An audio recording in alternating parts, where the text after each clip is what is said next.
नमस्कार। आज हम सीधे मुद्दे पर आते हैं, इंडियन मार्केट का फ्यूचर और वो एक बड़ा महत्वाकांक्षी लक्ष्य जिसकी चर्चा हर जगह हो रही है, निफ्टी 29,500। क्या ये बस एक सपना है या इसमें कोई सच्चाई है? चलिए मिलकर पता लगाते हैं। तो सबसे बड़ा सवाल यही है, क्या निफ्टी सच में 29,500 के इस पहाड़ जैसे आंकड़े को छू सकता है?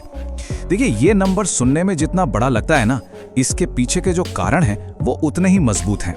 आइए एक एक करके इन्हें खोलते हैं। किसी भी मार्केट की तेजी की असली जान होती है कंपनियों की कमाई, और इस बार जो आंकड़े सामने आ रहे हैं वो एक बहुत ही दमदार कहानी बता रहे हैं। यही कहानी इस बड़े लक्ष्य को हकीकत के और करीब लाती है।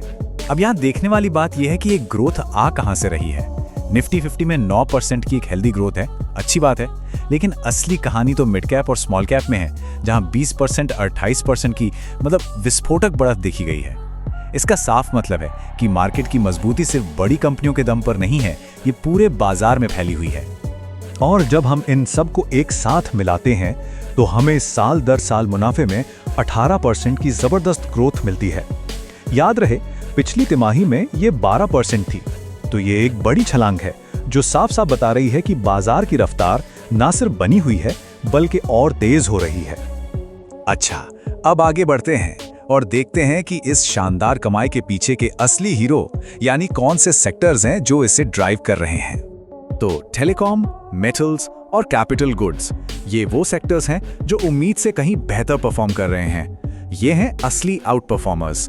वहीं दूसरी तरफ एफएमसीजी सेक्टर थोड़ा सुस्त रहा, जहां हमें सिर्फ सिंगल डिजिट ग्रोथ ही देखने को मिली। लेकिन एक सेक्टर ऐसा था जिसके नतीजों ने सही में सबको हैरान कर दिया। जी हाँ, 135%। ये कोई लिखने में गलती नहीं है। ऑयल एंड गैस सेक्टर ने मुनाफे में 135% की एक अविश्वसनीय छलांग लगाई है। सच कहूं तो ये एक ऐसा आंकड़ा है जो मार्केट की पूरी कहानी को ही एक नया जबरदस्त मोड़ देता है। चलिए अब जरा जूम आउट करते हैं, कंपनियों और सेक्टर्स से हटकर उस बड़े पिक्चर को देखते हैं, उस आर्थिक माहौल को जो इस ग्रोथ को मुमकिन बना रहा है। सबसे पहले तो हमारी अर्थव्यवस्था की नींव देखिए। 8.2% की जीडीपी ग्रोथ रेट ये दिखाता है कि देश की इकोनॉमिक मशीनरी फुल स्पीड में दौड़ रही है। और इस ग्रोथ को सपोर्ट करने के लिए आरबीआई ने भी ब्याज दरों को घटाकर 5.25% कर दिया है। इसका सीधा सीधा मतलब है कि कंपनियों के लिए और हम सबके लिए कर्ज लेना सस्ता हो गया है, जिससे निवेश और खर्च को और भी बढ़ावा मिलता है। और मजे की बात यह है कि ये सब तब हो रहा है जब महंगाई पूरी तरह से काबू में है।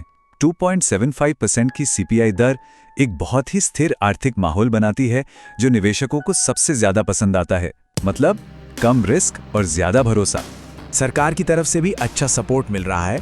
हाल ही में जो जीएसटी दरों में कटौती हुई है उससे कंपनियों की लागत कम हुई है और उनका मुनाफा बढ़ा है। इससे बिजनेस सेंटिमेंट को एक जबरदस्त बूस्ट मिला है। और शायद सबसे मजबूत संकेत तो आम निवेशकों से आ रहा है। हर महीने 31,000 करोड़ रुपए का एसआईपी इनफ्लो। सोचिए, ये सिर्फ पैसा नहीं है, ये लाखों भारतीयों का भारत की ग्रोथ स्टोरी पर एक अटूट विश्वास है। तो हमने मजबूत कमाई देखी, स्टार सेक्टर्स को पहचाना और स्थिर इकोनॉमी को भी समझा। अब आता है सबसे दिलचस्प हिस्सा। इन सभी टुकड़ों को एक साथ जोड़कर देखते हैं कि ये 29,500 का जादुई आंकड़ा आखिर आता कहां से है। देखिए, मार्केट का वैल्यूएशन हमेशा भविष्य की कमाई पर होता है। यहाँ फाइनेंशियल ईयर 28 के लिए जो अनुमानित एपीएस यानी अर्निंग पर शेयर है वो है 1415 रुपए। ये 15% की एक लगातार ग्रोथ रेट दिखाता है, जो मजबूत और स्थिर विकास का सबसे अच्छा संकेत है। अब इस कैलकुलेशन का दूसरा हिस्सा है पीई मल्टीपल। सुनने में थोड़ा टेक्निकल लगता है पर है बहुत सिंपल। ये बस वो कीमत है जो निवेशक किसी कंपनी की कमाई के हर एक रुपए के लिए देने को तैयार हैं। जितना ज्यादा पीई उतना ज्यादा भरोसा भविष्य पर। और इस पूर्वानुमान के लिए एक्सपर्ट्स ने बाजार को 21 का फॉरवर्ड पी मल्टीपल दिया है। ये दिखाता है कि भविष्य में ग्रोथ को लेकर बाजार में एक मजबूत आशावाद, एक पॉजिटिविटी बनी हुई है। तो गणित बहुत सीधा है। हम भविष्य की कमाई यानी 1415 को लेते हैं और उसे बाजार के भरोसे यानी 21 के पीई मल्टीपल से गुणा कर देते हैं और नतीजा लगभग 29,500। तो देखा, ये लक्ष्य कोई हवा में नहीं है बल्कि एक ठोस कैलकुलेशन पर आधारित है। तो मजबूत कॉर्पोरेट मुनाफे हैं, एक बेहद सपोर्टिव इकोनॉमिक माहौल है और वो गणित भी है जो हमें 29,500 के लक्ष्य तक ले जाता है।